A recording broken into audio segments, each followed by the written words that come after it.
Just waiting to see if Twitch says I'm streaming. Yep. Okay. So, hello everybody. I know it's a random time for me to stream. And I gotta move some windows around, so let me do that real quick. Full screen projector. Yep. That's good. Okay. So this is Photopia or I don't know. It's, as you can see, the name on the frame of the of the game itself. It's by Adam Cadre. I used to always think his name was pronounced Cadre, but it's Cadre. And it was a text adventure that came out in 1999 that won a lot of awards because he did things differently than people usually do in text adventures.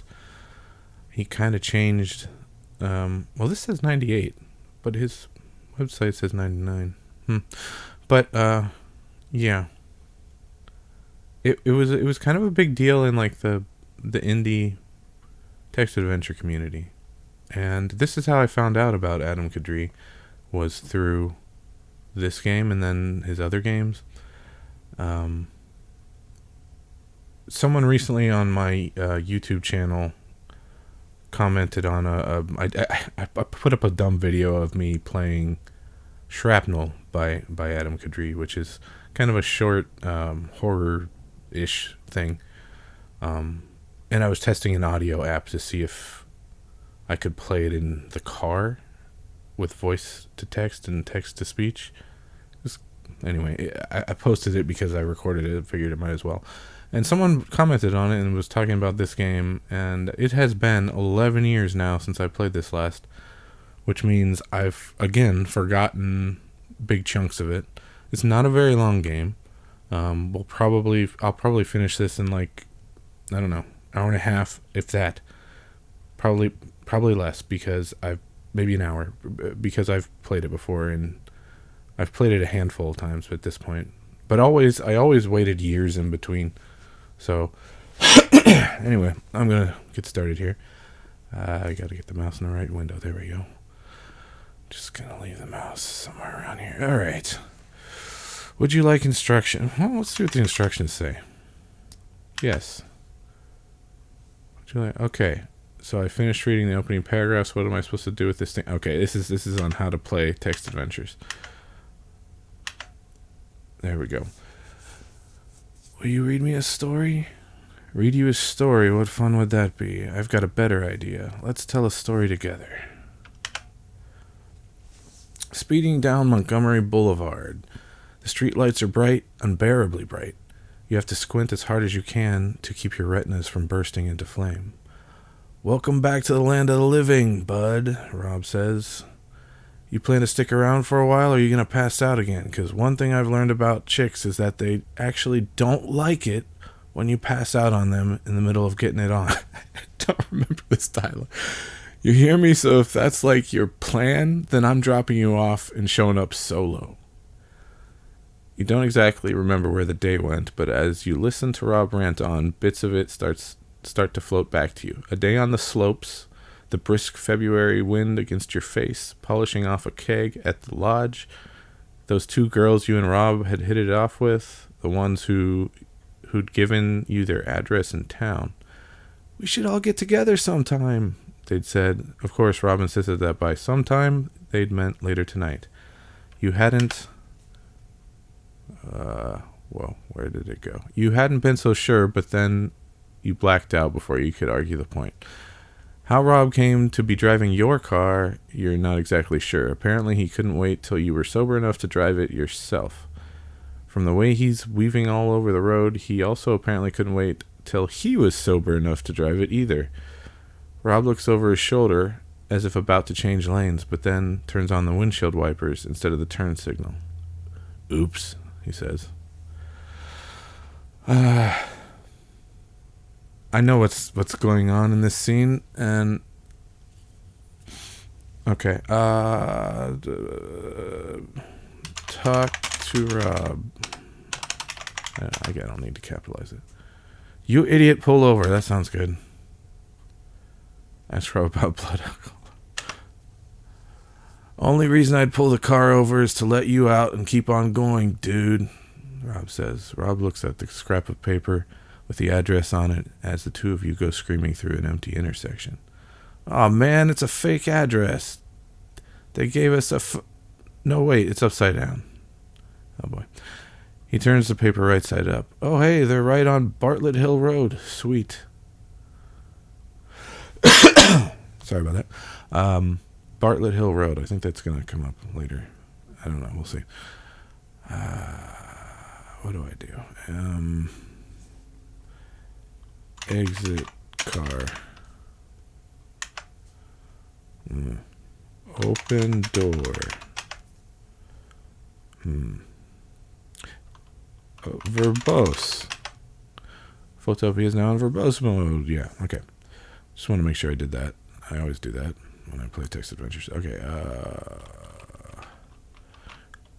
take wheel. Grab. No. Talk to Rob.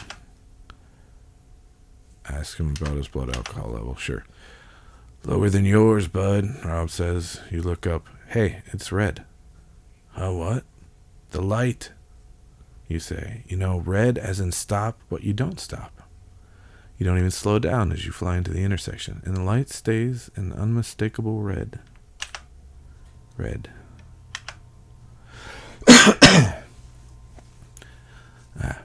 You are Wendy McKay, the first girl on the Red Planet. When you signed up for this mission, you thought you were going to be coming to a habitable colony. Habitable means you can live there. See, the orbiter was supposed to drop all the pieces of the colony, the power plant, the living quarters, the greenhouse, things like that, onto the planet's surface, packed in airbags which would bounce around and then open up once they were safely on the ground. Some of the airbags were supposed to hold big trucks, which would be operated by remote control, dragging the pieces of the colony into their proper places. Your job was going to be to take a tour of the place and verify that everything was up and running. Verify means to make sure. Instead, something went wrong on the orbiter and it blew up before it had a chance to drop off its payload. Pieces of the orbiter and the colony rained down all over the landscape. So this has become a salvage mission. Your instruments indicate that there's at least one piece that's still functioning. Functioning means it's not broken. Your job is to find that piece, or pieces if there's more than one. So you climb down the ladder of your ship and step onto the surface of an alien world. Landing site. You are standing at the base of your ship. The onboard computer selected this general area as the most likely place to find salvageable remains of what would have been the colony. Salvageable means you can save it. Should I stop reading those? The battered, rust-red landscape stretches out before you in every direction, pitted and pockmarked and littered with boulders. A ladder leads up to the hatch of your ship. Examine self. You hardly need to be reminded what you look like, Wendy. Even if you didn't see yourself in the mirror every morning, the countless newspaper pictures and magazine covers would remind you. Inventory. Carrying nothing. You're wearing your spacesuit. Would I die if I took it out? I'm not going to take it out. Examine ship. This is your trusty spaceship, which you recently renamed from the Space Pony to the Aspiration. A wise choice, if you may say so. Alright. Onboard computer. Look. Do I want to go into my ship? I don't think I do. Let's try north. Near the huge tread, you are standing next to what seems to be a piece of bulldozer or some other sort of construction equipment. It is a set of wheels, each one bigger across than you are tall, wrapped in a tread like on an army tank. You can tell it landed with some force from the ring of debris that surrounds it in a perfect circle. Wheels. Yes, well. Enter bulldozer? Bulldozer that this tread used to be attached to doesn't say. Oh, okay. Further north, I guess? Among the ruins of the living quarters. Okay. As you walk, you find first one geodesic panel, then another. When people make a dome out of simple polygons like triangles or hexagons, that's called geodesic. Yeah. Soon the clear plastic panels are as plentiful as the rust red boulders. This must be where the dome for the living quarters landed. Man, I just realized my hair is sticking up all weird today. Not that it matters. I don't even know why I have the camera on. I'm just reading. Soon you find you're right. Scattered around you are the remains of what would have been home to the first wave of colonists. Most of the housing units have been reduced to unidentifiable splintered heaps, but there's one that seems to be intact. Intact means that it is not so damaged that it is unusable. The entrance is partially obstructed. Obstructed means blocked. What is this like? Did he write this version for kids or something? Obstructed means blocked, yes. By debris, but you're small enough that you could probably squeeze through. That's part of what makes you the perfect person for this job, aside from your astronautical expertise. Astronautical doesn't really mean anything. I just made it up. Yeah.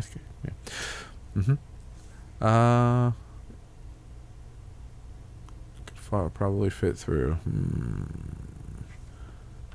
Enter structure. What is it called? Means of what would have been for geodesic. What do you call this damn thing? Dome? Enter dome? No. The entrance? Housing unit. Enter unit? There we go. Since no one ever moved into this unit, it's really nothing but an empty gray box, no bigger than your bedroom back home. These quarters weren't designed with anything but sleeping in mind. The first colonists were expected to take their meals in a central dining commons, and bathrooms were to be in a separate structure, with each one shared by a number of people. Still, you can't help but feel a twinge. This was going to be someone's home. The first thing they saw when they woke up, the place they looked forward to retreating to after a hard day doing research on the planet, or exploring the planet's surface, or helping maintain the colony. There were going to be pictures on these walls, footprints on the floor. Now the only footprints left here will be yours. Is there anything in here though? It didn't say anything about. Let's do a look again. By the way, it's early afternoon on Sunday, but I just woke up not terribly long ago, a little over an hour ago. I am still, so if I'm not thinking quite as clearly as I could be, it's because I'm still drinking my morning coffee, in fact. So yeah. Anyway, okay. North? Too small for you to wander around. You can barely even turn around. Exit unit.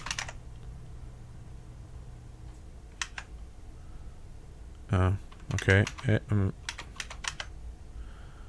Okay. North? Among the ruins of the power plant. The power plant is in substantially worse shape than the living quarters, and considering that those were completely wrecked, that's saying something. Though the fissionable materials were specially packaged to prevent them from exploding, the Geiger counter in your suit indicates that this area is still very radioactive. Sorry. I'll explain that part later. For now, let's just say it's very dangerous, and you should probably be moving along. You're going to explain what radioactive means? North? Near the wrecked bulldozer. You're standing near what appears to be most of a bulldozer. Maybe the one that the treads you saw used to be attached to. Aside from that, this area is fairly desolate.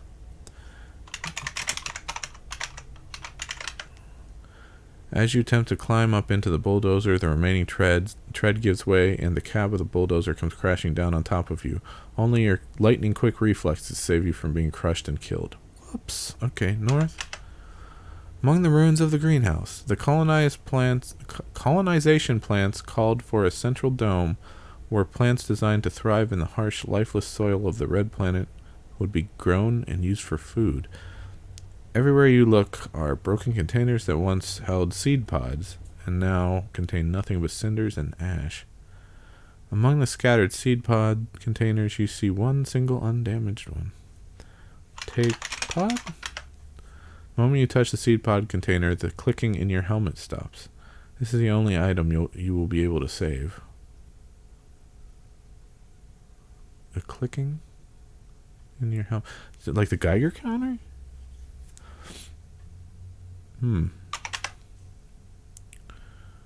Yeah. Now contain nothing but cinders and ash. Inventory. Seed pod container. You're wearing your spacesuit. Okay. North? In the shallow crater, every remnant of the colony you've encountered so far has left a depression. Remnant means the remaining piece. Depression means a sort of bowl-shaped hole in the ground. It can also mean being really, really sad, but that's a different kind of depression. Yeah, thank you, Adam. But this crater wasn't caused by any of the debris from the explosion. This crater is ancient and huge. The meteorite that caused it was maybe a kilometer across. It's also shallow for its size, meaning that some sort of erosion has been at work. Maybe this planet once held water and life, but it doesn't anymore. Okay, well, north again? I guess I can't go north, right? Much as you'd like to go exploring now that you found what you're looking for, you should really get back to the ship. Your spacesuit has a limited supply of power and oxygen. South. South. South. South. Wait, what? Considering? Yeah, no.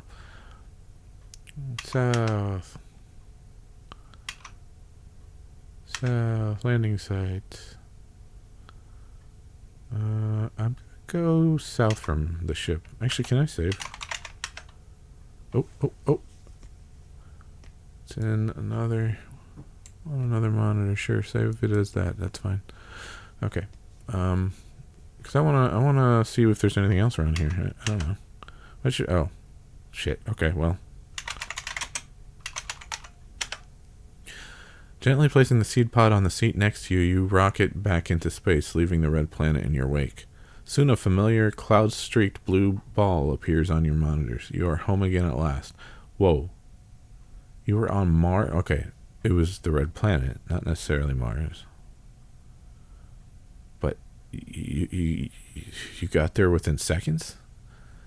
So we've got warp or hyperdrive or FTL. But something goes terribly wrong. The heat shields hold up fine during re-entry, but the parachutes fail to open as you head for splashdown.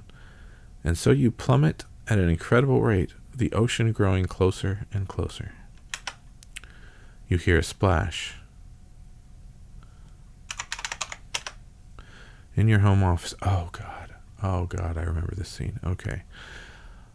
When you and Sam put that down payment on this house 5 years ago, you were expecting that you were going to need all 4 bedrooms eventually.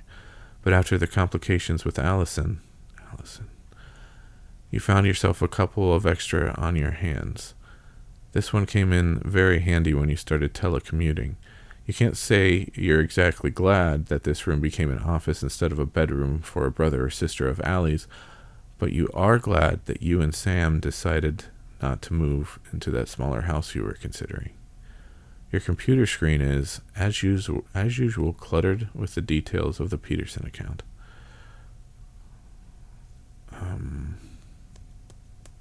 Splash. Right. Okay. All right. Yes, replace it. No, replace it. Okay. Stand. I am sitting, right? You're standing in the hallway just outside your office. Your guest, Gabriel's room, lies just ahead of you. Door wide open. A set of stairs leads down. Down.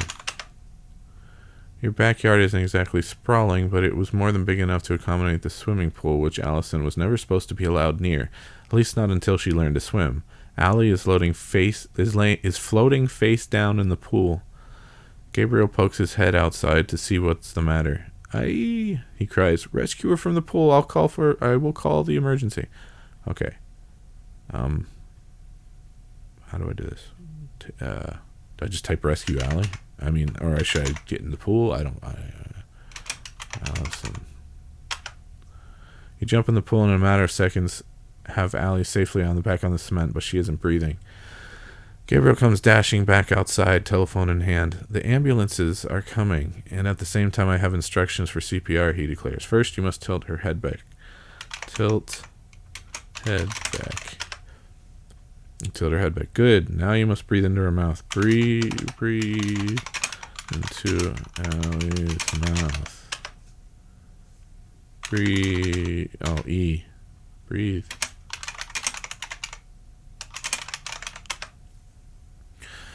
You breathe into Allie. Good. Now you must press her chest. Do chest compressions. Sorry. Press Allie's chest. You apply pressure to Allie's chest, and suddenly she coughs up a mouthful of water. A minute later, she is sitting up and looking around bewilderedly. Allison, you cry. Allison, baby, how many times have we told you not to go near the pool? Another minute and we would have lost you. You know you're not supposed to go near. I wanted to see, she says. What? You say, I wanted to see, she says, if the world looked the same under the water as it does over it. Sea blue. Your spaceship was able to survive the impact with the ocean easily. You barely even felt the jolt. Okay, I'm not reading these stupid definitions anymore. There wasn't even any damage, unless you count the flotation devices bursting. But you should definitely count that, because without your floats, your ship sinks like a stone, down, down, down into the murky depths. You're still not where... Oh, I forgot the bottom of the ocean bit. Oh, right. So, like I said, it's been 11 and a half years since I've played this last. You're still not worried, since you can always just fly the ship right back up to the surface, except that when you hit bottom, the engines go dead. You try to restart them with no success. Fortunately, your spacesuit is watertight and more than capable of protecting you from the water pressure that would otherwise crush you like a soda can. It will have to. You're going to have to swim for it. You gather up your seed pod, head to the airlock, and turn on the lights in your suit and hope for the best. Airlock. Well, this is a first. You're standing on the door of the airlock. Usually you're firmly rooted to the floor, and the door is just as firmly set in the wall. Also, you're floating weightlessly, and there is no real up or down. But the ship landed at an odd angle, and you're not quite sure what to expect when you open the doors. If there isn't enough room for you to crawl out between the door and the ocean bottom, you're in some serious trouble. Hi, Pop. The wall, or now floor, is festooned with a big blue button which opens the door. Oh, I'm going to read this one. Festooned means adorned. Oh, adorned means decorated. Okay, thanks. Yeah, much appreciated. Okay, let's see. Exit ship.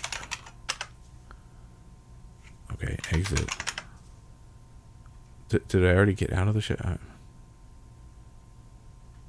There isn't enough room for you to crawl out between the door and the ocean bottom. You're in some serious trouble. Dig?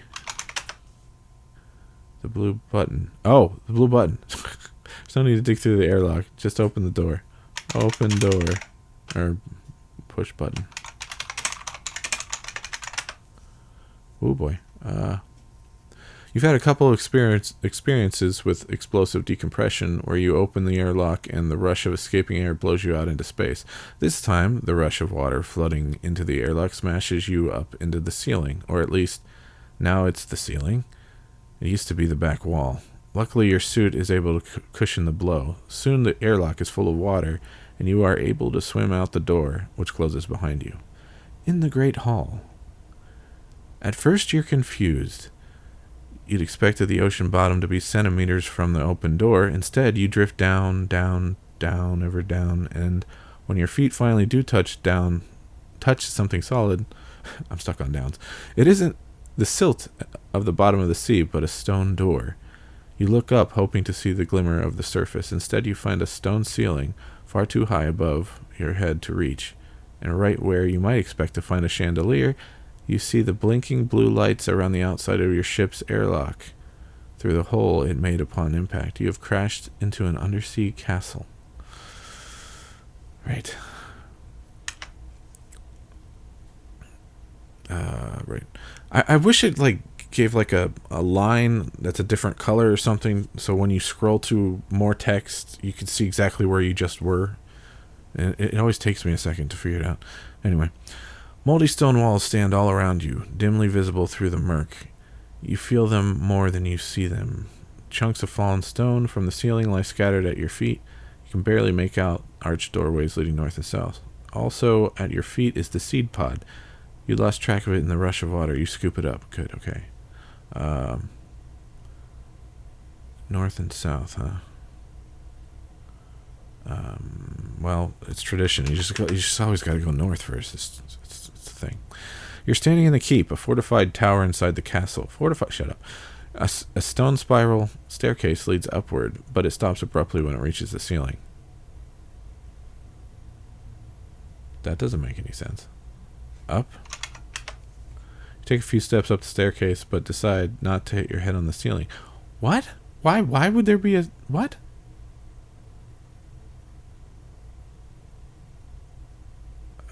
Look.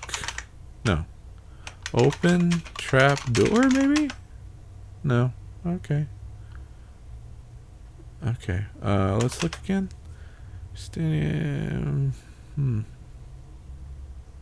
Can I go north again? Or it doesn't say where the exits are. North? Okay. East? West? Okay, it's just a room. Okay, south. South. Alright. In the dining hall, this is a great empty chamber just like the one you landed in, except for a long stone slab that you decide must be a dining table. You don't have any evidence for this. You don't know how this castle got here or who might have lived in it.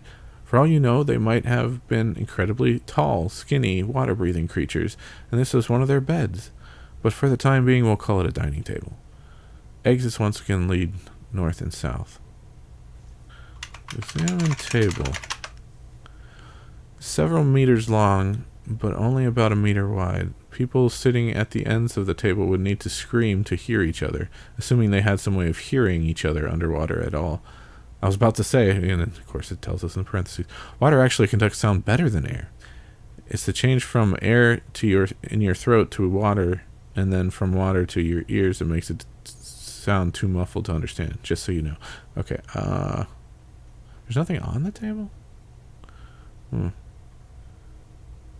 There's supposed to be more exits south. Yeah, okay. So, in the throne room. This room is just as big as the others you've seen, but unlike the others, this one contains a barnacle-encrusted object in the unmistakable shape of a chair. Given the place you found it, and the fact that it's built into the floor, you can only conclude that it must be a throne. The far wall features a carved-out alcove that looks like it must have been a fireplace, although how one might go about lighting a fire underwater is anyone's guess. Mounted on the wall above the fireplace in an X shape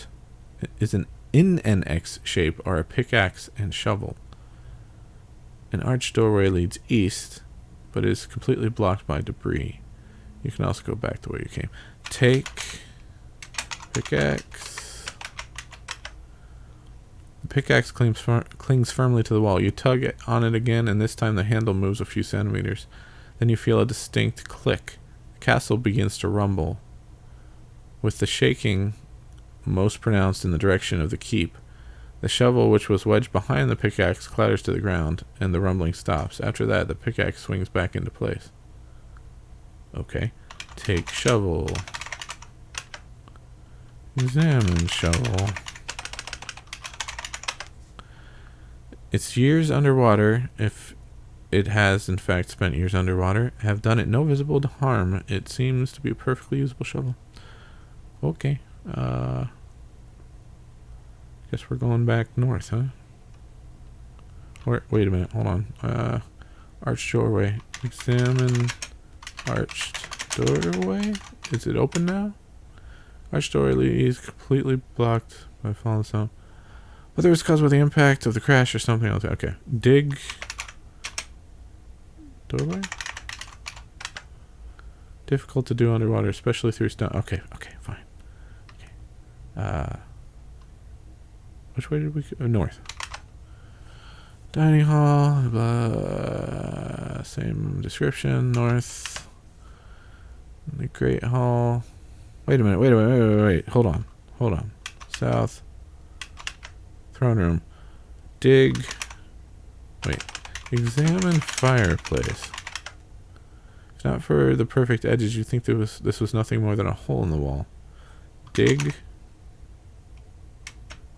Fireplace?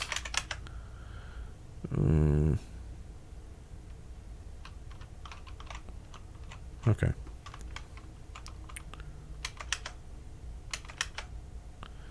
Great Hall.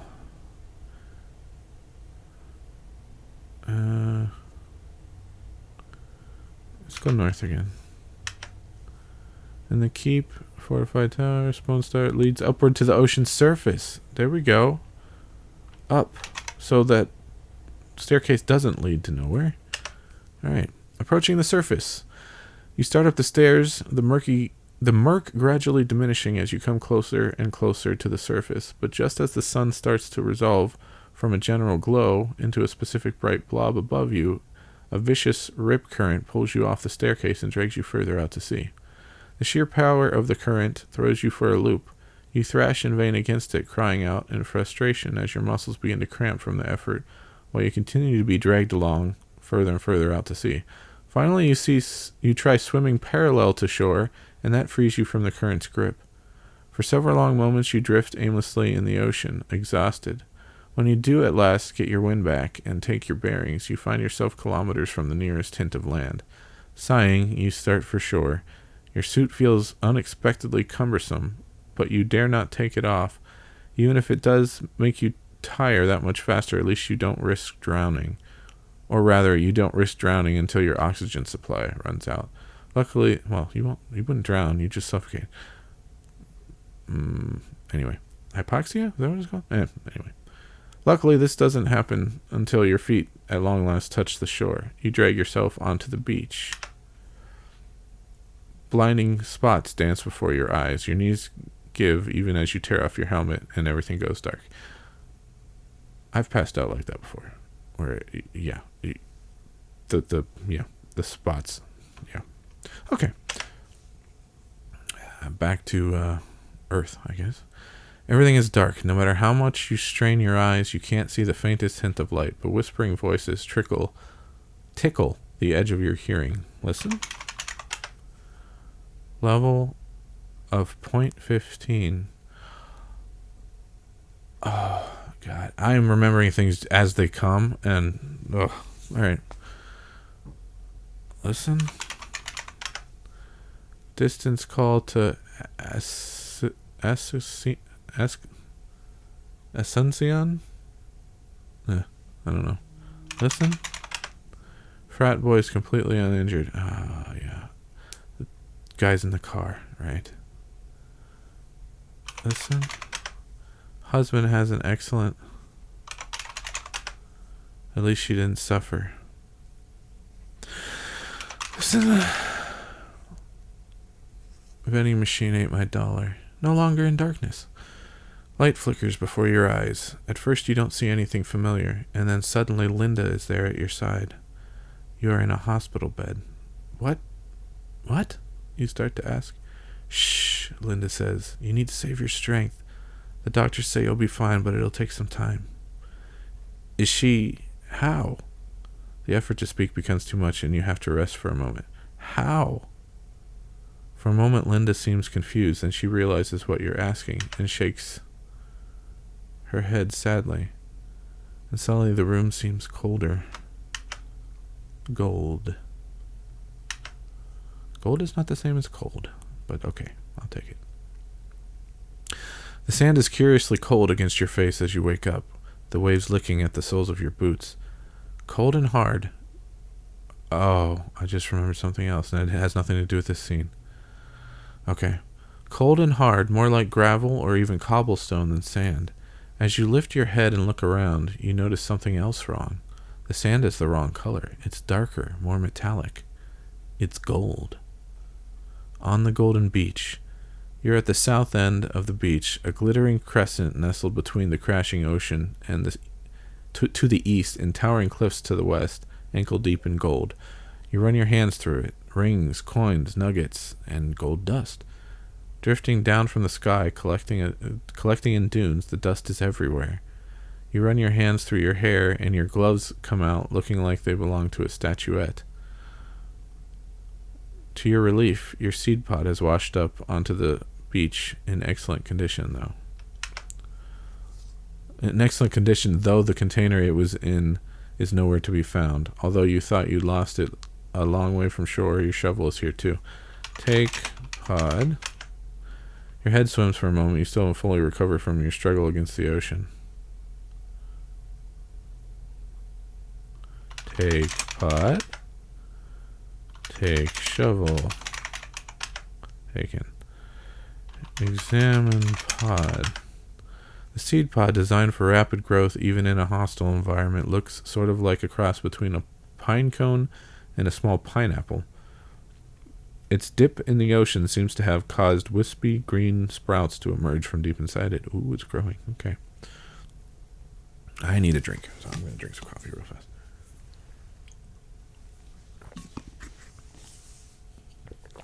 All right. I said to the west was cliffs, I think. Yeah, let's just look. South end of the beach, glittering cliff, ocean to the east, towering cliffs to the west. So I go north and south. Okay. Let's try south this time. Cliffs are far too steep to climb. Okay. North. On the Golden Beach. You are right in the middle of a golden beach, which stretches off to the north and south. Something wooden is buried in the sand, in quotation marks, sand, at your feet. But it's buried so deeply that only a corner of it is visible. Dig. The wooden corner. You dig for a few minutes and seem to be making good progress when suddenly the handle of the shovel snaps off. Apparently all that time underwater weakened it after all. Luckily, you no longer need it. You've done enough digging that you're able to grab the wooden object and pull it loose. It's a treasure chest, a tiny one. What's more, it doesn't seem to be locked. Okay, open chest. Opening the chest reveals dirt. Someone must have found this very precious. Which makes sense. It was buried in a place where gold was everywhere, and so wasn't especially valuable. Dirt, on the other hand, seems to be quite rare around here. So, since it's so scarce, it's worth keeping safe. Take chest. Can I put the seed pod? Put pod in chest? You'd have to empty out the chest first to make room. Okay, there's not enough room. Alright. Must be a pretty small one then. Alright, look. Take shovel. Shovel has outlived its usefulness. The metal end you'd think would still be somewhat useful. Fine. Alright, we were going north, right? You're at the north end of the Golden Beach, which stretches off to the south. Though the cliffs to the north butt right up against the ocean, there is a pass to the northwest, with something shiny visible through the gaps in the cliffs. A platinum seashell rests near the water's edge. Examine seashell. This is an enormous conch shell made entirely of platinum. Oh boy. This whole next bit is all in parentheses, so here we go. Platinum is a metal even more expensive than gold. It's almost white. People with really, really light blonde hair are called platinum blonde. And if a record sells 1 million copies, they call it going platinum. Okay. Alright. Take shell, take shell. As you reach out to take the shell, a crab emerges from it inside and skitters off into the sea, dragging the shell along with it. Take crab. Take shell. Follow crab. Eat crab. Okay. North. What was it? Northwest or northeast? Northwest. Northwest? Take one last look at the Golden Beach and stride off through the pass. Back to the real world. Or back to Earth, anyway. You take one last look at the hockey game on TV and stride through the garage door to tell Allie it's time to come in. Right. Garage. This is supposed to be a 2-car garage, But with the trash cans, your workbench, Allie's bike, and all the rest of the junk that's taken up residence in this place, you're lucky to be able to even squeeze just the Volvo in here. Rest of the junk. Inventory? I keep forgetting to examine self. Like, before we were the father. I think twice. So, examine self. I'm pretty sure we still are. Yeah, Sam Dawson. Computer network consultant by day, jazz bassist by night, and you have it on good authority. World's coolest dad of all time. Of course he is. Of course he thinks that. Okay.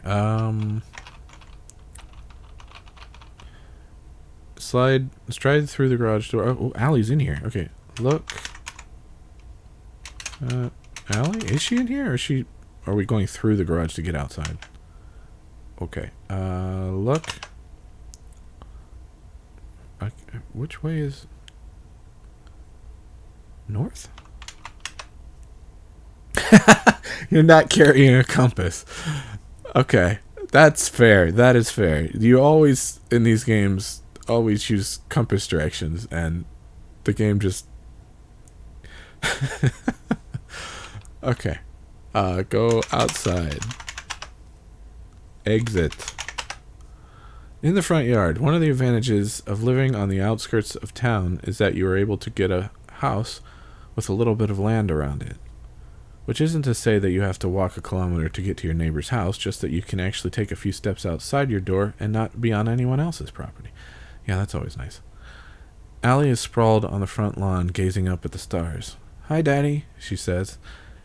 "Hey, how come the night sky is dark? I mean, with all the stars in the universe, if you look in any direction, wouldn't you eventually see a star?" Talk to... You know what? Examine Allie. I want to know what she looks like. Allie's your only child, 9 years old, beautiful, extremely bright, and inquisitive. When she gets going with the questions, it's next to impossible to shut her up, which is exactly the way you like it. Yeah, me too, I would too. When you were growing up, you were told that children were to be seen and not heard, and you vowed that any kids you might have were going to be seen as much as they wanted, and to be seen and heard as much as they wanted to be heard. The fact that Allie is, in your unbiased opinion, the most brilliant kid in the history of the universe and a joy to listen to is just an added bonus. Okay,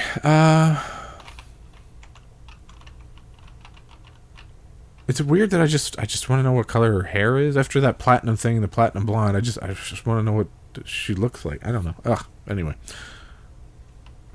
can I examine? What the hell? I'm trying to get a picture in my head, and it's not giving me a full enough picture. Ugh. Oh well. Talk to Allie. What is she? Yeah. Answer. Answer. Oh. Tell her about inverse square law. Tell Allie about crystalline spheres. Allie, come inside. Sure, let's go with inverse square law. Oh boy, this is a... Mary thinks it's a little strange that you've started choosing introductory astrophysics text as your bedtime reading material, but it really pays off at moments like this. Well, you say, lying down on the grass next to Allie, it has to do with the inverse square law. Think of a star and imagine putting up an enormous sheet of paper about 1 astronomical unit away. I'm surprised it didn't give us the definition of an astronomical unit. Huh. That's the distance from Earth to the Sun. I think. Anyway. The area that the star lights up will be twice as tall and twice as wide, but it's the same amount of light hitting it. The same number of photons, only spread out over an area 4 times as big. That means if you look at a small area of this sheet of paper, only 1/4 as many photons are hitting it, so it looks 1/4 as bright. If you look at it from 10 times as far away, it looks 1/100th as bright. That means the further away you get, the fewer photons have a chance of reaching your eyes. Now, you may think that you'd have the number of stars in your visual field increasing just as fast as their intensity decreases, but the universe is finite. You could write the number of stars in the universe on a single piece of notebook paper. And the observable universe is even more finite. The universe expanding fast enough that the photons from a lot of stars haven't had a chance to reach us yet, and maybe never will. So eventually you run out. And if you factor in all the things that can block the photons that do have a chance of to get here, clouds of hydrogen gas, for instance, only the photons from the closest and brightest stars make it to your eyes. The rest of the sky looks dark. Cool, Allie says. Is that true about everything a star sends out, or just light? Ooh, good question. Talk to Allie is what I typed. Tell Allie about solar radiation. Yeah, sure. Well, you say, a star doesn't emit a whole lot except light. If by light you mean photons, which can range anywhere from radio waves to X-rays and beyond. Then there's the solar wind, which is mostly protons, and then there are neutrinos, which go through pretty much everything. People have collected huge pools of gallium, put them deep underground, and it turns out that 30 tons of the stuff, 30 tons, will catch one neutrino a day. The neutrino will turn one atom of gallium into germanium. I'm not sure I've heard of germanium. All the other billions and billions of neutrinos just go streaming right through the Earth, but you can't see them because they go right through your eyes. Awesome, Allie says. Where does the gallium come from? Probably dug it up. Tell Allie about gallium production. Sure. Good question, you say. The easy answer is that it's mined. Okay, there we go. But here's the more interesting answer. You know what a star is, right? Sure, Allie says. It's a big ball of hydrogen being fused into helium. Bing, you say. Right as usual. Now, eventually the hydrogen runs out. What happens to the helium left over? Some of it gets expelled out into space, and the rest of it contracts even tighter till the helium starts to fuse. So the star lights up again, turning helium into carbon and then into oxygen. And the process keeps going. Some of the matter is expelled into space. The rest keeps contracting, fusing into neon, magnesium, silicon, and eventually into iron. Iron is pretty much the most stable thing there is. Right now, hydrogen is the most common substance there is, but if you wait long enough, it'll be iron. Now, iron is element number 26, and gallium is number 31, so you'll never get to gallium that way. Heavy elements like gallium or gold are produced in supernovae. They're formed when stars explode and fly out into space. Really? Gold? Allie says. It just comes raining out of space? Talk to Allie. Tell Allie about planetary accretion. I don't know why, but I'm enjoying this.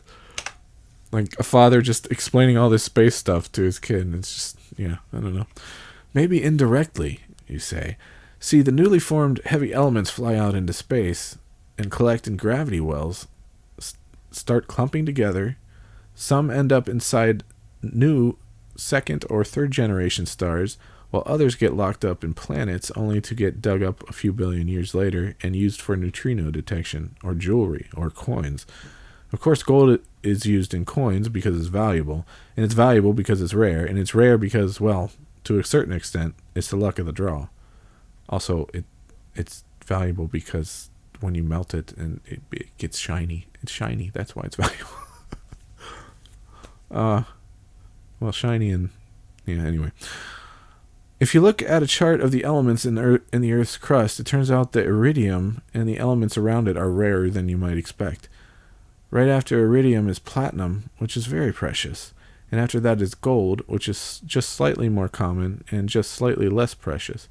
But if you look at meteorites, you find that they're not lacking in iridium the way the Earth is.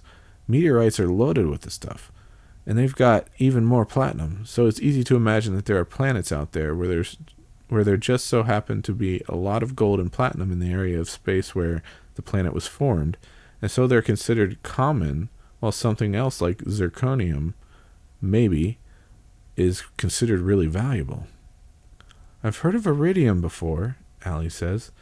Isn't there a lot of it in the layer of the Earth's crust that comes from right when all the dinosaurs died? I remember reading something like that. What, from the meteorite? Meteor? Yeah. Talk to Allie. Tell Allie about dinosaur extinction. Okay, sure. That's right, you say. That's usually counted as evidence that it was a meteorite impact that led to them all dying off. Not that the iridium killed them, but that iridium is a sign that there was a big meteorite around at that time. And it's easy to see how a big impact could lead to massive die-offs. Die-offs. That's a weird... Anyway. But that's also an important thing to keep in mind when you think about this stuff. One bit of pure gold is exactly the same as any other bit of pure gold. The substance behaves the same way. So, from one point of view, any particular piece of gold isn't valuable at all, since you can always get another. You can even replace your iridium, but Michael Crichton notwithstanding, you can't get back any of the dinosaurs. Yeah. You're not made of a whole lot that's particularly exotic. The only stuff heavier than iron, the only things you'd need a supernova for are trace elements. A little iodine to keep the goiter away, that kind of thing. You're made mainly of the most common star stuff, carbon, oxygen, hydrogen. But you can't just trade yourself in for a sack of carbon and oxygen and hydrogen the way you can trade gold for gold. What makes you is the way that star stuff is arranged, and that's totally unique, which makes you more valuable than all the gold from all the stars in the sky. Oh. And what am I, chopped liver? Mary asks, emerging from the garage. Or what am I, chopped liver? Yeah, okay. All the stars in the sky? Really, Sam? When you start trying to wax poetic, it's a pretty good sign that it's past your bedtime, let alone Allie's. Time to come in, kids. Okay, Mom, Allie says. She stands up and stretches. Night, Daddy. Good night, honey, you say. Sweet dreams. As you follow her inside, you pause to take a quick look at the sky yourself. It's certainly pretty, but it's been a long time since you were as enraptured as Allie seems to be. You can't help but feel a little sad about that. Sky blue. As you walk through the pass, you encounter first one shard of glass on the ground, then another, but it isn't until you crest the final hill that you see what you've discovered. Before the crystal labyrinth. You are standing on a ridge above the entrance to a vast crystal labyrinth. You'd be tempted to call it a city, which is a haphazard collection of iridescent towers and spires and arches. Iridescent means shimmering with rainbow colors. But from what you can see from your vantage point, there's barely enough space between the crystal walls to permit one person to pass between them. The labyrinth is ringed by steep mountains, so going around it is impossible. Your only choices are to enter it to the west or head back the way you came. West. You step into the crystal labyrinth and immediately get lost. Okay. In the crystal labyrinth, you are in a dazzling crystal maze with passages leading north, south, and west. Let's see. Did we come up the beach north, and then we went northwest? North makes sense. North? I think that's how we came up. And it just gives you, how about east? Okay. You're in a dazzling crystal maze, blah, blah, blah, blah, blah. There are two of the nearby walls intersect to form the base of an immense spire. Examine spire. Though the crystal sparkles in every color, the dominant note seems to be a beautiful light blue refracted from the sky above. Refraction is what happens when light passes through a medium that bends it, like water or a prism. Does it have a door? Enter spire? You're already inside it. Wait, what? Two walls intersect to form... Oh. Go up? Climb? What do you want to climb? Spire? The crystal is too slick to climb. Okay. We're going north, right? North? You wander around the maze of glass until you find yourself at another intersection. In the crystal labyrinth, you were... Yeah, okay, same thing. North. You're in a dazzling maze, blah, blah, blah, blah. An enormous arch looms overhead. Examine arch. Though the crystal sparkles in every color, the dominant note seems to be a beautiful... okay. North. Solid crystal blocks your path. Oh. West. West. Was west further inland? Yeah, west. You wander through the maze of glass until you find yourself at another intersection. And it gives the same description. I know the solution to this. This is one thing I do remember. Because the first time I played it, it never, ever, ever occurred to me. And I had to get help from someone that had already played the game. Though, actually, it's giving you a hint. If we go back to that... what was it? The spiral thing? Prism? Spiral thingy? Whatever it was. Let's go south. Well, no. East. With an audible splutter, the cooling unit of your spacesuit finally gives out. Well, okay. I went now south. South. With the cooling unit broken, your bulky spacesuit begins to feel uncomfortable. It's like wearing a parka on a warm, sunny day. Take suit off. What do you want to take? What do you want to take the... No.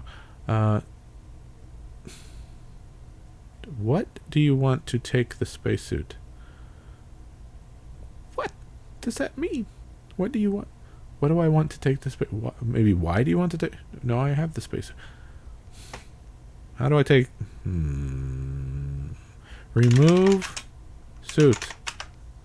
You take your spacesuit and drop it on the ground. Take suit? It's too cumbersome to lug around. We're just going to leave our spacesuit. We're just going to leave it in the middle of a maze that we'll never, ever, ever find again. Good. Right. South. Solid crystal. Okay. I think the spiral thing was how you're supposed to figure this out. Because it goes up. And I tried climb, but I didn't specifically type in the command up. I think if I had, it would have worked. So what I'm going to do is I'm going to type up. It doesn't matter where I am, I don't think. Here we go. You stretch your wings and soar into the sky. Think about that for a minute. So, this isn't Earth. You're not a human. The planet we were on probably wasn't Mars. Things are making more sense now because of what we learned in the last bit about gold being more common. Why would there be like gold rings and goblets and crap in the gold sand? That part I don't quite understand. But it's fantastical, so it's fine. It's fine. Anyway, flying above the crystal labyrinth. You're hovering above the crystal labyrinth. From this perspective, it looks like a mind-bogglingly complex mandala. A mandala is a pattern that some people use in prayer. There is no way you could have possibly navigated it on the ground. In fact, it almost gives you a headache. Much more relaxing is the cloudless, sparkling blue sky all around you. A bird flies by, disappearing through a gap in the mountains to the west. Eat bird. Nothing like that seems to be around. Chase bird. It's not around. Okay. West. Okay. You fly through the pass, reveling in the rush of wind against your white feathered wings. Yeah. Okay. Oh, I think I just have to enter, don't I? Yep. Okay, I need a drink. I'm out of coffee. Damn. Guess it's just gonna be water.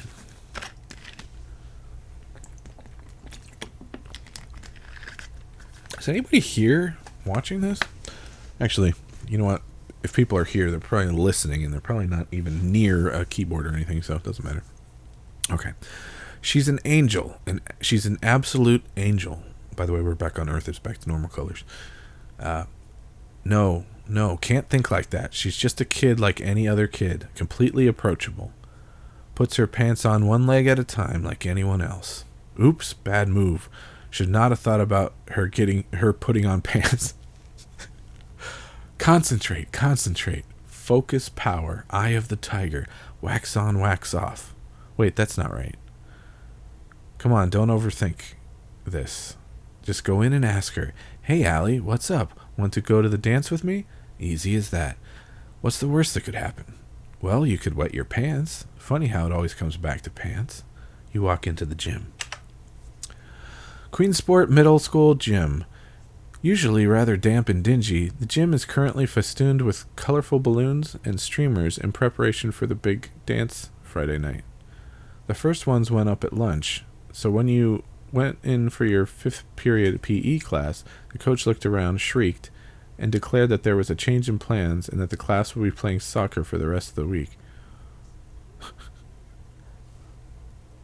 I don't know if my mic's picking that up. There's people being weird outside. Anyway. You look around, and there, far above your head, is Allie. Above your head? Glowing like a star, or maybe that's just from standing in front of the spotlight rigged to the ceiling. She's balanced on a ladder, draping streamers from the rafters. Her colleagues on the Student Activities Committee, Joyce and Cheryl, are standing around a helium tank, filling balloons and letting them float up to the ceiling. Allie looks down at you as you come in. "Hey, John," she says. "Can you turn off that light for me? It's burning kind of hot." She points at the switch. I'm going to say toggle switch. Switch, switch. Switch, switch, off. Jesus. You turn the light off. "Thanks," Allie says. "That about does it for the streamers." She climbs back down the ladder, digs around in her backpack and pulls out an orange. "Want one?" she asks. Say yes. Allie? Say yes to Allie? To converse with someone, please use the talk to command. That was one of the things that this game also did for modern text adventures is the whole talk to conversation thing, and it gives you sort of a conversation tree. That didn't used to be a thing, not in text adventures. Not the way he does it. But this changed a lot at the time. 98, 99. So talk to Allie. Or wait. Take orange. Let's try take orange. Take orange. Allie's eating it. Oh, okay. Talk to Allie. Ask Allie for an orange. Tell Allie about our lack of animosity. Ask Allie about possible paramours. Ask Allie to the dance on Friday. Ask Allie for an orange. Allie digs around in her backpack. Oops. Looks like that was the last one, she says. I've got an apple left, though. She tosses it to you. Eat? No, don't eat the whole apple. Bite apple? No. Eat apple? You take a bite. Crisp and tasty. Okay, good. Talk to Allie. Wait, no. Maybe I can finally get what she looks like. I just want to know what color her hair is. Why is that so hard? Okay, exam. Allie. Allie Dawson is the smartest, nicest, most beautiful girl in your class. Also in the country. Probably in the world. Though you've heard good things about this one chick from the Seychelles? I don't know what that... I'm probably pronouncing that wrong. Seriously, though, you're probably just setting yourself up for some serious embarrassment. She's not going to go to the dance with you. She's probably secretly seeing some movie star or something. Maybe you should just go. Talk to Allie.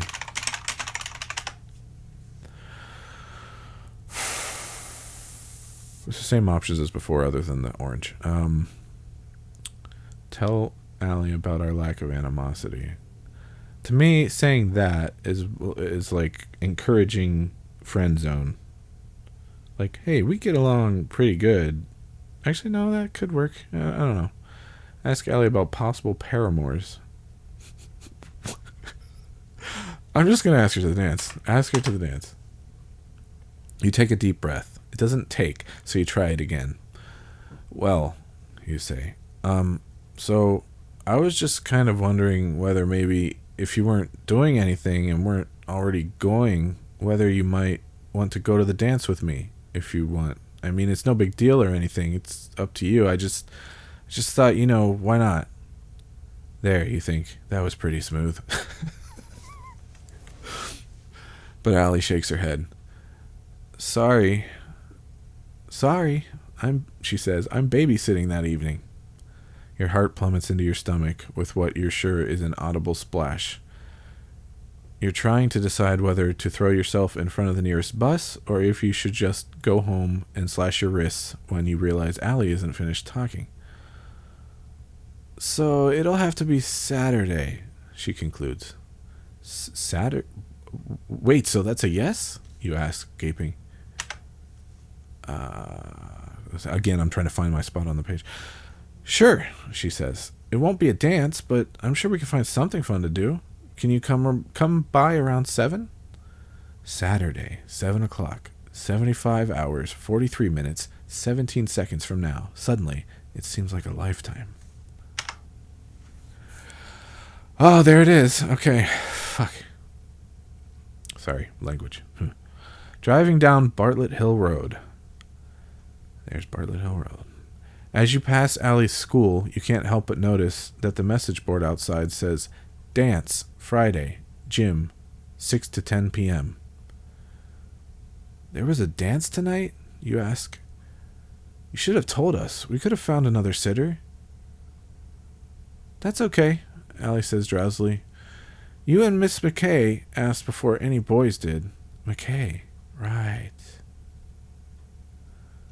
Wendy McKay is the name of the girl on whatever planet, the chick with wings that we've been playing as. Okay. You and Miss McKay asked before any boys did, right? Still, you say, next time you just call us and give us the old heave-ho, okay? I'm sure there must be a legion of boys out there who cried themselves to sleep thanks to us.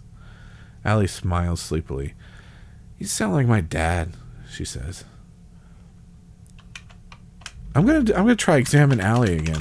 Everybody sees her. I mean, just like really, everybody sees a person differently. Examine Allie. Allie and your daughter Wendy struck up a friendship a couple summers back. Okay, her daughter. Okay, summers back when the teacher of Wendy's swimming class brought in some of the kids from her youth league to help out. Since then, Allie's been your regular babysitter. She's bright, polite, doesn't charge very much, and Wendy likes her enough that her first question whenever you and Linda get home from an outing is when you'll be going out again. You cruise through Polk Boulevard, the Polk Boulevard intersection. Polk Boulevard intersection. I'm sure that'll come up. That's probably the one they went through the red light. Okay. They struck up a friendship. Okay, so Wendy's got to be younger. When I first was reading that, I thought they were the same age.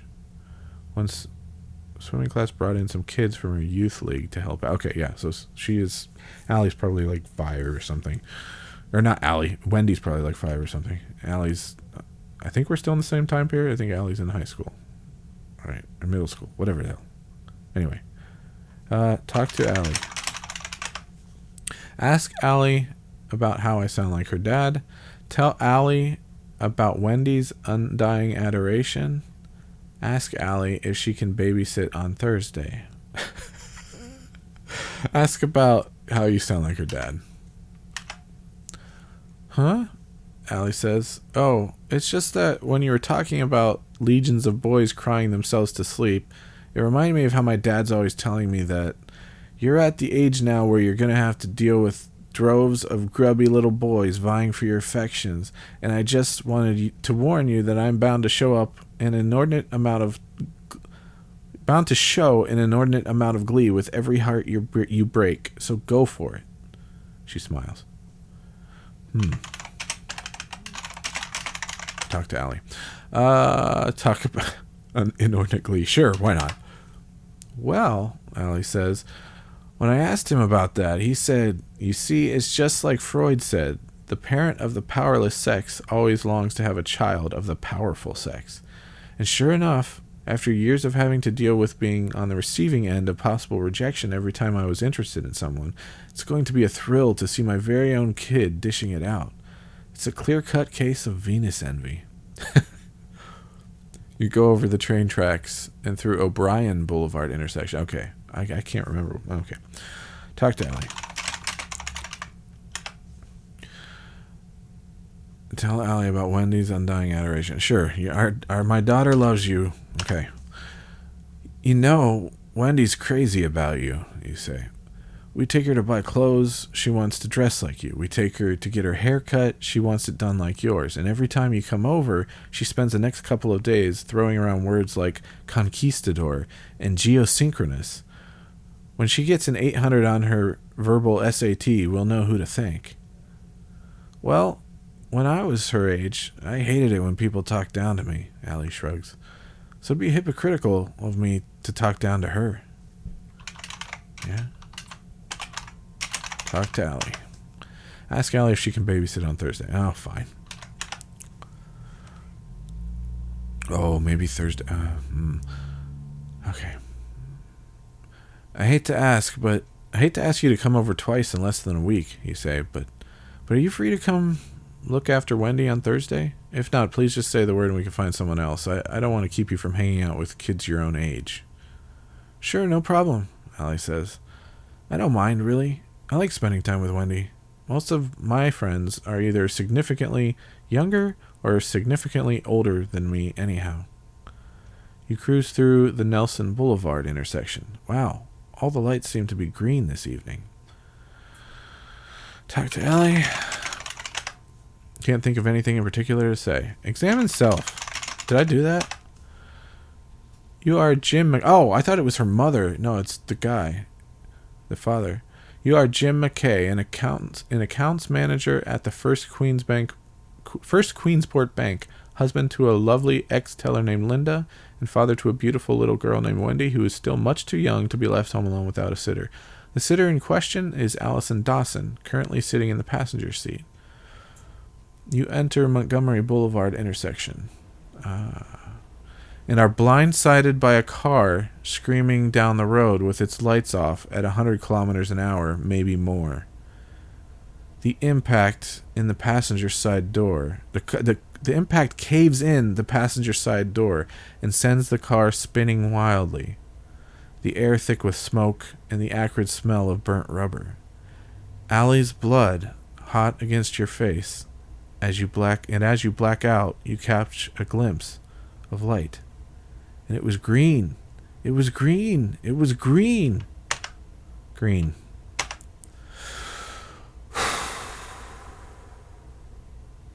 Okay. On the other side of the pass, you find yourself flying over a vast forest that stretches as far as you can see. The mere sight of it is enough to make your wings ache. There's no way you can fly that far under your own power. Besides, the idea of strolling through a shady forest seems awfully appealing right now. You touch down and wander through the woods. I need another drink.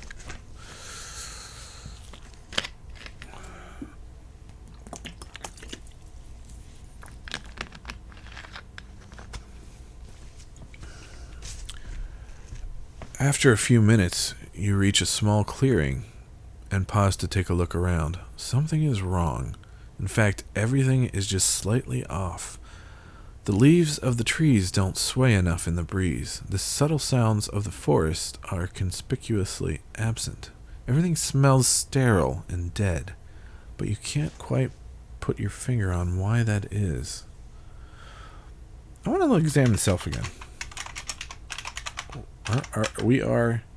You hardly need to be reminded what you look like, Wendy. Yeah, you are Wendy. Even if you didn't see yourself in the mirror every morning. Yeah, okay, we've had that before. All right, so. Okay. Look. Standing in a small clearing, trying to figure out what's wrong. It's something about the trees. They just don't hum the way that trees are supposed to. Oh, whatever species we are, we can hear the actual hum the trees make. And that is a thing. That is a thing. Okay. Examine tree. As you look more closely at the trees, you suddenly realize what's wrong with them. They're not alive. The trunks and branches of the trees are solid stone, petrified wood. The organic material replaced with silica from the groundwater over the course of millions of years. Silica is a silicon dioxide, which makes up sand, quartz, and all kinds of things. But these are not mere stone pillars. They're still trees, complete with leaves made of malachite. Ooh. A green marbled stone derived from copper and as arresting in its own way as emerald. Arresting means it makes you stop and look. Okay. You don't have much time to ponder this mystery, however.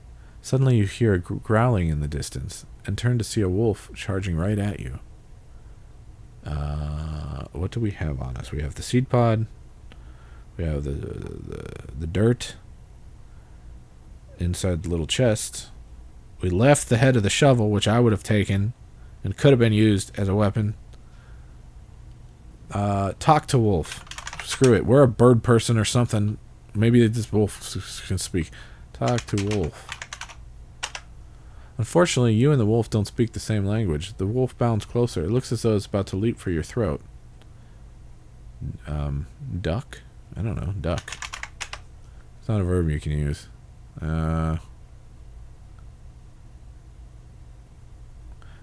don't have our spacesuit, so we got no protection from the bites. Run?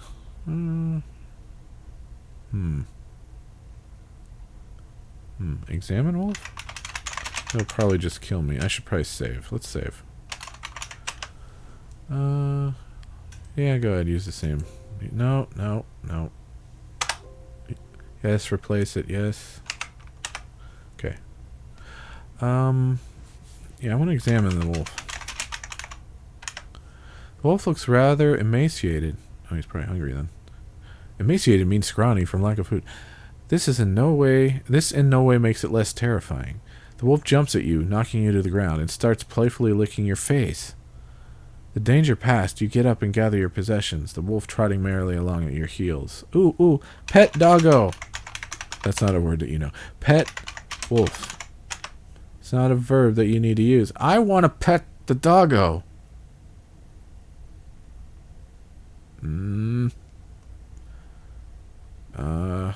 Pat? Wolf. No. Inventory.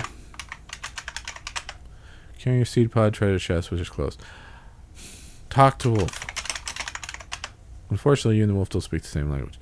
I just want to pet the wolf. Let me pet the wolf. Caress. That's one S. Wolf. Just let me pet the wolf. Damn it. Alright, fine. Look. You're standing in a small clearing surrounded by trees of petrified wood and malachite. The wolf whimpers with hunger. I don't have food.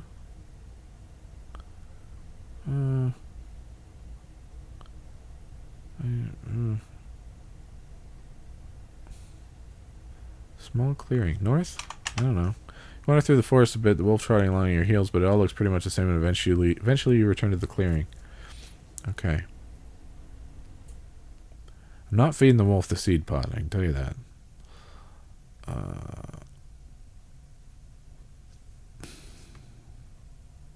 Examine ground. The ground is solid stone. Oh. Not what you'd think of as a very good place to grow trees. Open chest. You open the treasure chest, revealing some dirt. The wolf bays with hunger. Dump chest? Dump chest? No. Empty chest? Or wait. Put dirt on ground? You need to be holding the dirt before you can put it on top of something else. Take dirt, because it's in the box. Take the dirt out of the box.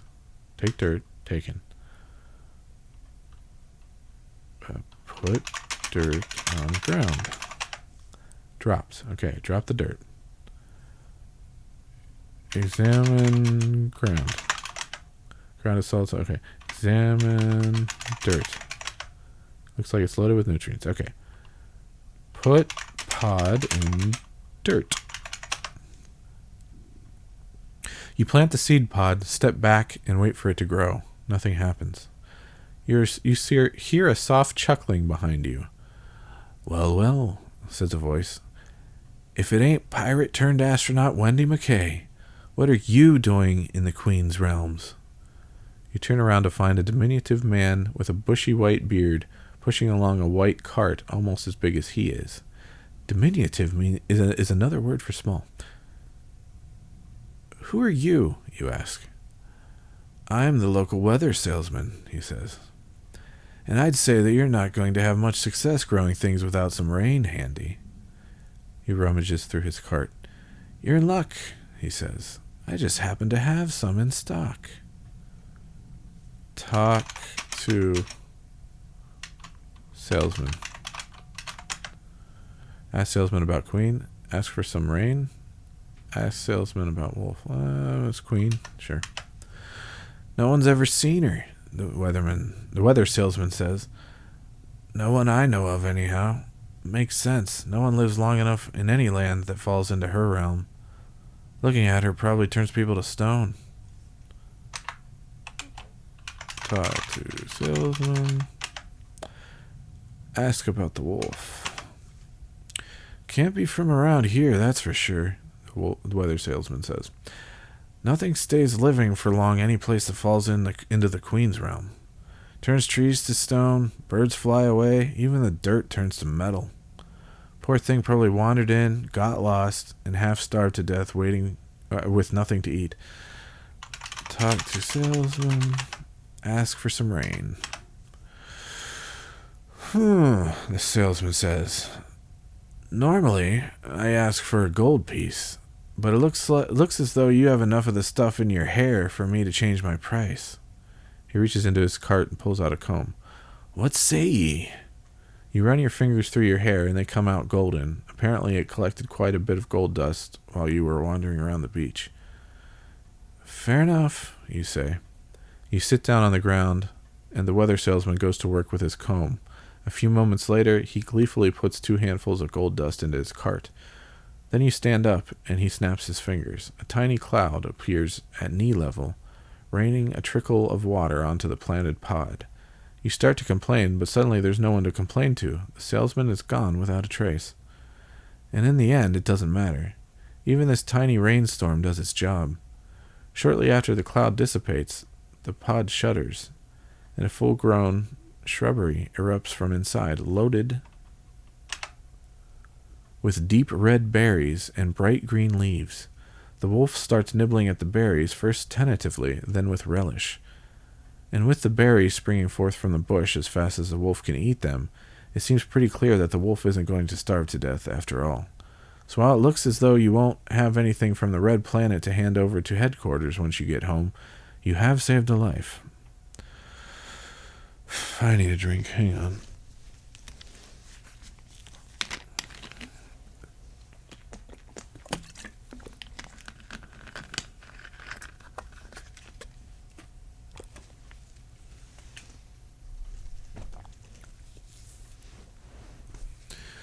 All right. And that's the end of our story for tonight, Allie says. What? But that can't be the end. There's still so much you don't know. Like, how do you get home? Are you even on the right planet? Do you get in trouble for not having the pod anymore? Who's this queen the weather salesman talked about? But wait, you begin. What about? Come on, Wendy, Allie says. You know the rules. It's past your bedtime. Your parents will be home soon, and if you're still up, it won't look good. It won't look too good for either of us. I'll be right here if you need anything. She pulls a book out of her backpack and starts in on her homework. Talk to Allie. Wait a minute. No. We're gonna keep this up. Examine Allie. Allie is your regular babysitter, but she doesn't just throw a TV dinner at you and make you go to bed at 6. She tells you stories and helps you with your homework and lets you help cook and tells you which boys she likes, and all in all acts like a friend who's older and smarter and more beautiful than you could ever be, but still a friend. Talk to Allie. Wait a minute. No. Examine self. We're Wendy McKay, right? You are Wendy McKay. By day, you are a student at Queensport Elementary School. By night, Or at least on those nights that Allie comes over to babysit, you are a pirate or an astronaut or the democratically elected leader of the planet or whatever it is that the two of you make up. Though you have to admit, even though she says you're making up the stories together, Allie does most of the work. Inventory. What does a little girl have in her pockets? You are carrying nothing. Good. Okay. Talk to Allie. Please select one. Ask Allie about her homework. Ask Allie for a glass of water. Ask Allie where she gets her ideas. Ask Allie about how I get home. Oh, from the planet, right. Ask Allie about the Queen. Let's just start at the top. Ask Allie about her homework. It's just geometry, Allie says. Alternate interior angles and stuff. Okay. To Allie. Ask for a glass of water.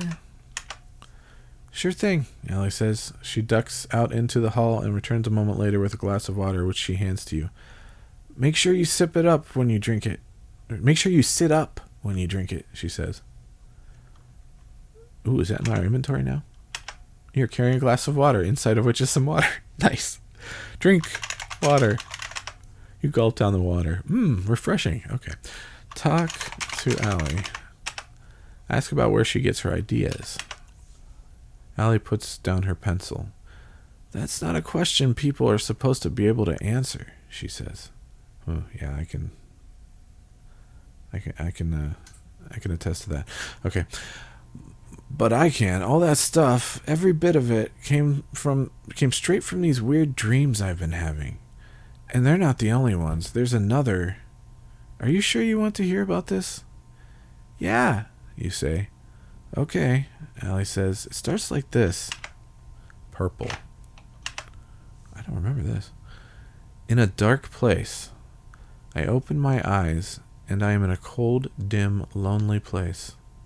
I blink, thinking my eyes are still closed, but then I realize that it is not pitch black. There is a dark purple fog billowing all around me, so close to black as to make nearly no difference.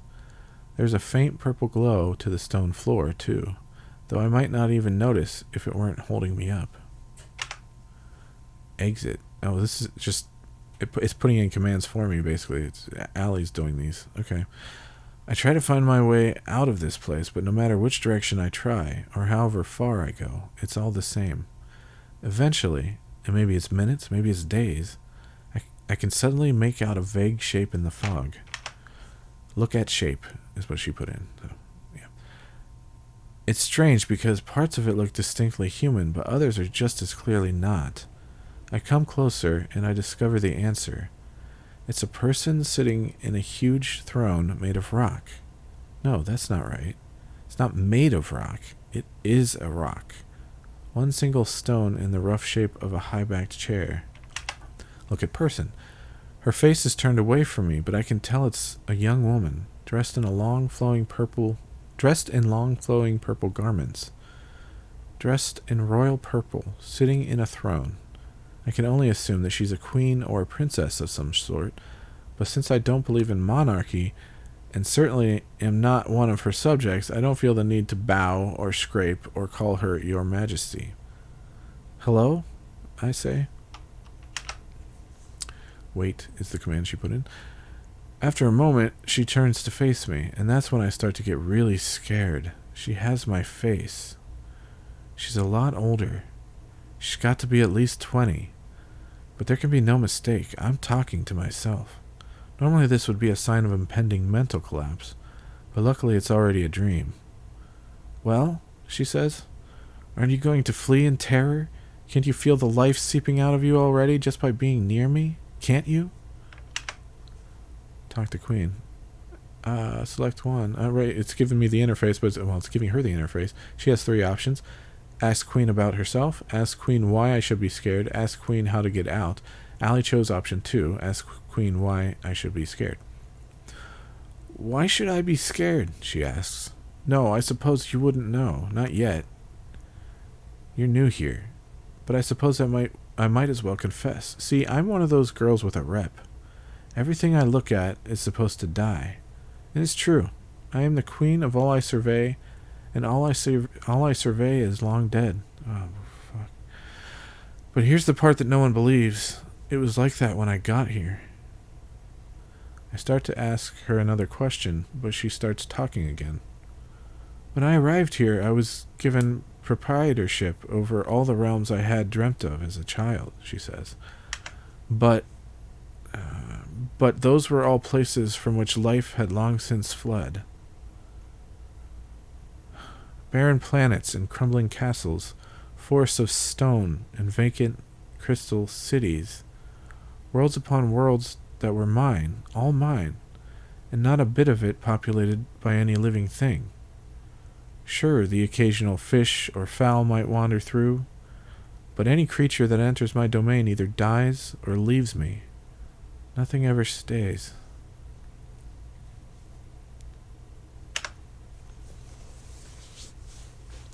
She's talking to the queen again. She asks how to get out. I decide to say nothing after all. The last thing she needs after what she just said is me asking the way to the nearest exit. No, the queen says. By all means, go. Go. You'll be back soon enough. She pauses. You see, she says, I remember this conversation from the other direction. I need a drink.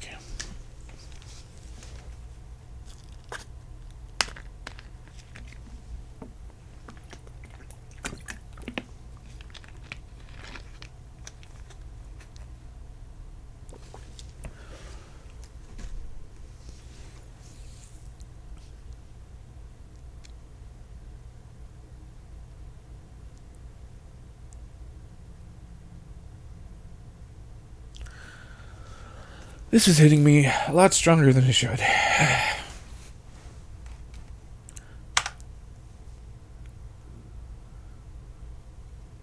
We're home, you announce. Wendy, what are you still doing up? Sorry, Mrs. McKay, says Allie, the sitter. It's my fault. Our bedtime story sort of segued into a conversation about these dreams I've been having. I shouldn't have kept her up this late. Well, at least it's not a school night, you say. No harm done, I guess. Jim's waiting in the car, so you probably ought to get out there. As for you, Miss Wendy, you need to get to sleep pronto. Kiss, Wendy cries. Very well, you begin, but Wendy shakes her head. I mean Allie, she says. Huh, you say, as Allie flashes you an embarrassed smile and kisses Wendy on the cheek. Good night, kiddo, she says. Hope your dreams are sweeter than mine. Oof. Man, my mouth is dry. All this talking really dries my mouth out. Plus one of my pills gives me dry mouth. Yeah.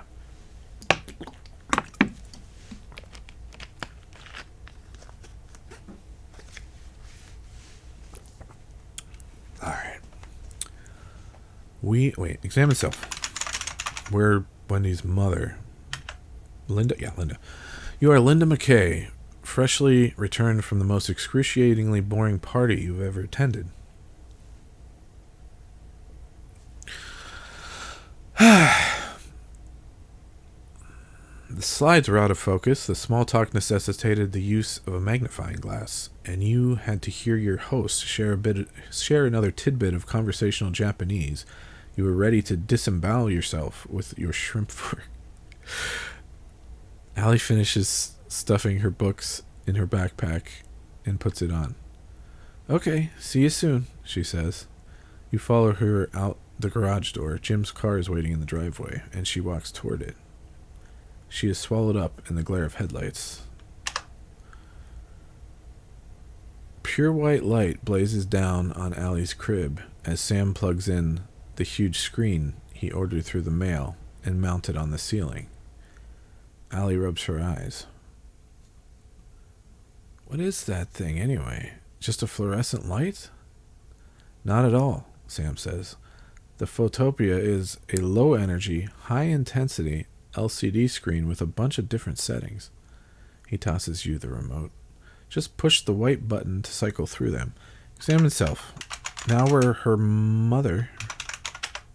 Mary Dawson. You are Mary Dawson, mother of a beautiful baby girl named Allison, who you're sure is going to have the world at her feet when she grows up. Inventory. You're carrying a remote control. Examine remote. There is a simple remote control for the Photopia, prominently featuring a white button which can be pressed. Examine... what's his name? Sam.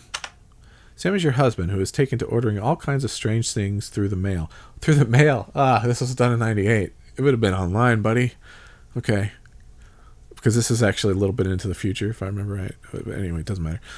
Today, it was the Photopia. The day before, it was some kind of baby-safe blender. Baby-safe blender. So a baby doesn't get injured. Yes, okay. Anyway. Tomorrow, it'll be a bag of llama feed or something. Talk to Sam. Select one. Ask about Photopia. Yep, that's the only option. Isn't it great? Sam says, and I think the company that made them already went out of business, so there aren't many of these things around. We completely lucked out. Okay, I guess push the button. Push white button. You push the white button, and the Photopia suddenly goes dark. But not, you realize, after a moment, completely dark. Instead, it displays a field of stars as if it were a skylight. Allie blinks and regards it curiously. There's more, Sam says. Hit the button again, and there's another mode that's even better. Hit button. The screen changes once again. This time it shows a black field over which 3 large circles, one red, one blue, one green, slowly drift. They bounce off the sides of the screen, but when they collide, they blend to form other colors. Magenta, cyan, yellow, white. Allie claps with delight. I think we have a winner, Sam says. Money well spent, says I. Okay, I know one little kid who's up way past her bedtime. Can you get the lights on? Turn off lights. You glance into the crib as you reach the light switch. Good night, Allie, you say. Sleep well. You turn out the light. Whew. Photopia by Adam Cadre. And it went black. Why did it go? Oh, it closed. Okay, well, fine. Be that way. So, I mean, I think it's probably completely obvious what happened, but in case anyone missed part of it, or if there's anyone even here, I'm going to switch to, webcam full screen.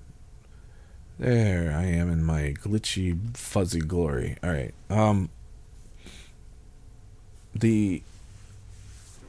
Wow. Okay. So the drunk frat boys at the beginning were driving through stoplights, and they went through an intersection, and they plowed into the car that Jim McKay was driving, and Allie was in the passenger seat. In the passenger seat, she died. And we saw him in the hospital right after the accident. And we heard bits of him coming into the hospital. It sounded like in the ambulance. And someone said something like, at least she didn't suffer. So, yeah. And she was in the hospital. Then we saw her from her dad's perspective a bunch of times. Still not sure when did her mother die? No, she was there when she was 9. She came out to them while they were looking at the stars. So maybe she was still alive. I don't know. Maybe she didn't die. I have no idea. But,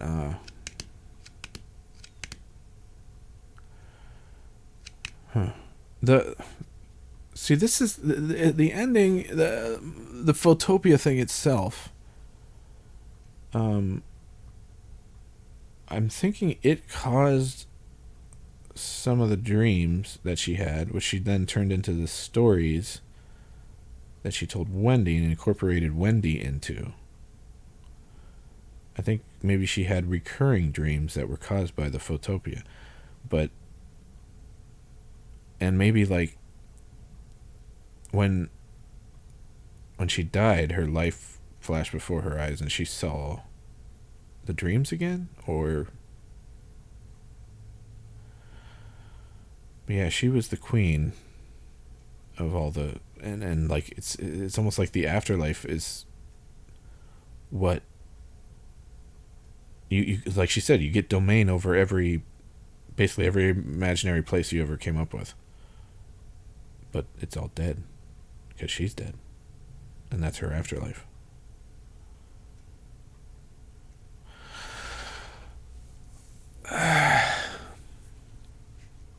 So,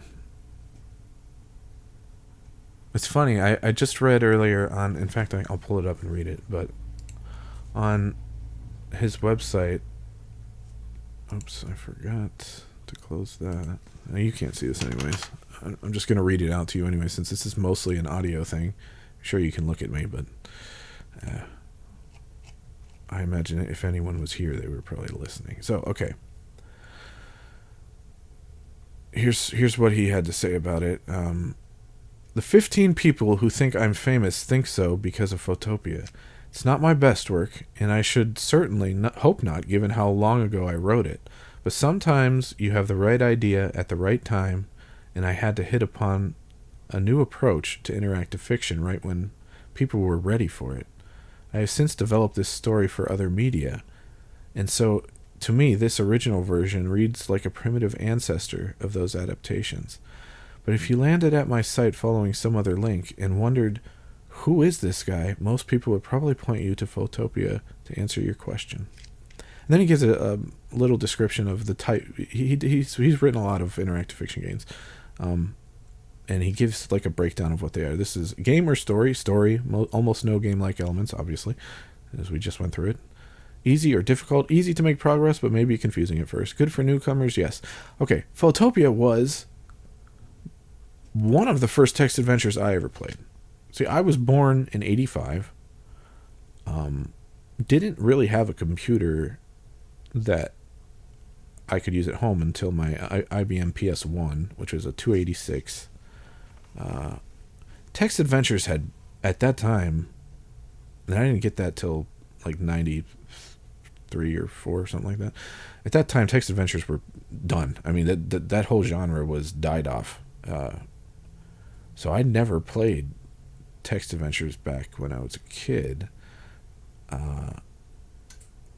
But then I got into them around the year 2000 or so, 99, 2000, because there was this resurgence of people making their own text adventures. Like, it used to be back in the day, Infocom they were the big company that made the most popular and the most highly acclaimed text adventures, and usually it was just one person, but they had like other people help out with maybe like puzzle design and things like that.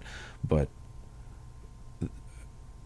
these days, text adventures are definitely made usually by one person, and there's still a community of people that just makes these things every year. There's competitions. For instance, Photopia here, it first place 1998 interactive fiction competition, voted best interactive fiction of all time in a 2015 interactivefiction.org poll. I'm going to read these quotes here. This is a work so hugely influential to IF development that anyone interested in the history of the forum should try it. That's by Emily Short. I believe she is a IF author as well. In fact, I think she's a pretty famous... Emily Short's interactive storytelling, yeah. Oh, she is... She is... Wow, okay. Her partner, her life partner, her husband, whatever, is Graham Nelson,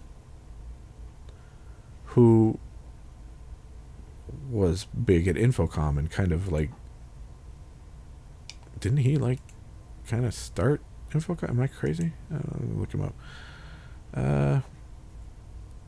The creator of Informed Design System for Interactive Fiction. Yeah, so he wrote the engine that all of their text adventures were built on in the 80s and maybe even going back to the 70s. I can't remember when Zork came out.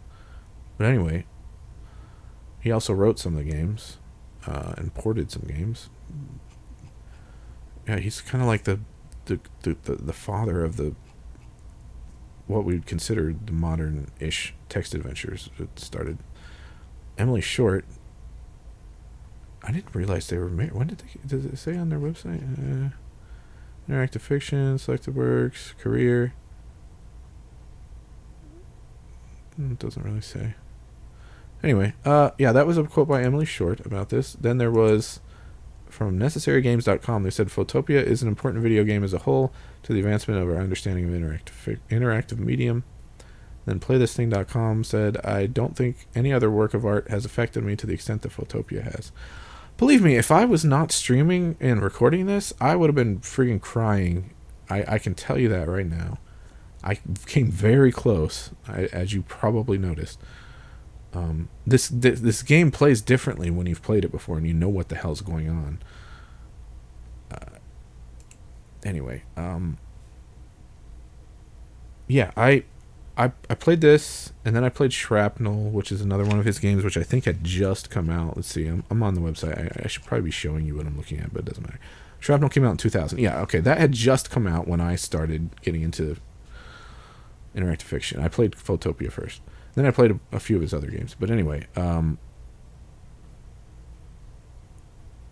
because of his interactive fiction, I knew he was writing a book. So I'm going to...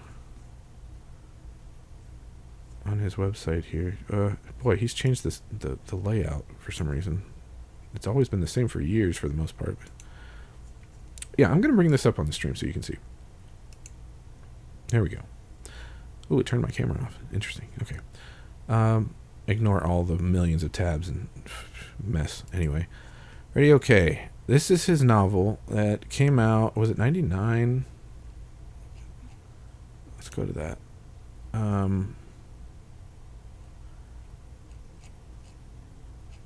Anyway, this novel that he wrote, it took him 10 years to write, and it became, as a teenager, it became my favorite book. And I don't know if I still consider it my favorite book of all time. It's up there. I just, in October, read it for the first time in many years, and it hit me pretty hard, like it did last time. The thing about this book is that you find up front is that it ends with a school shooting. But the book is kind of a comedy up to then, sort of.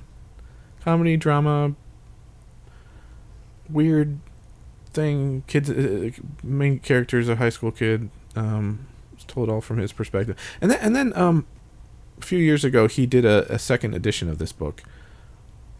And, yeah, you can read about it on the website. But, Photopia book. He's supposed to be doing a Photopia book. Anyways, Ready OK, I really like. I have the new version on Kindle. I still haven't read it. I wanted to read it after NaNoWriMo. I've been writing myself. I finished a book early this year, and then I'm working on another one. So anyway, really good book when I was a teenager. I feel a bit differently about it now, but I wonder if I were to read the new version, if I would like it more now. Because he updated it in a bunch of different ways, I think. So, anyway, the only reason I'm talking about this is that, like I said, it was my favorite book as a teenager. I actually bought this book, like, I don't know how many times. I bought several copies to give to other people, to send to other people. I have a signed copy that I bought from him. I never met him, but I bought it from... I emailed him and bought it from him, and he signed it. There's something about Ready OK and Photopia together that maybe I shouldn't talk about this. I'm going to bring the camera back up just for the hell of it. I don't know if it's bad form to talk about this. I don't know. He talks about it on his website and stuff. So his sister died when he was... I think it was in like 94 that she died. I can't remember how she died. I can't remember how old he was exactly. He's older than me, so I don't know. But that affected him a lot, obviously, and I think Photopia kind of came from that in some ways, and then Ready Okay too. I think